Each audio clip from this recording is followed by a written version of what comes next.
మా ఆయనే అంత. మీ ఆయనలు కూడా అంతేనా? ఒక్కసారి కామెంట్ చేసి చెప్పండి.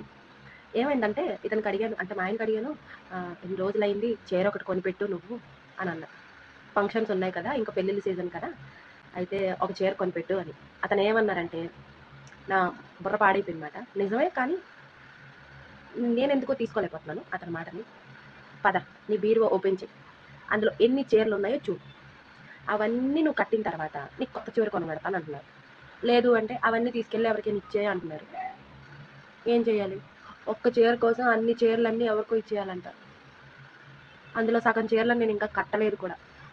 జస్ట్ ట్రైలేసి కొని పక్కన పడేసాం. అతని మాటలు వింటుంటే బాగా గుర్తుపెట్టుకున్నట్టున్నారు. నేను ఏ చీరలు కట్టుకున్నానో, ఇంకా ఏ చీరలు కట్టుకోలేదో. అందుకే ఒక్క చీర కొనమంటే ఇన్ని మాట్లాడుతున్నారు. ఏంటి గాయ్స్, మీ వాళ్ళు కూడా ఇంతేనా? మీ హస్బెండ్లు కూడా ఇంతేనా? ఏం చేస్తాం, తప్పదు మరి. ఉన్న చీరలతోనే అడ్జస్ట్ అయిపోవాలి.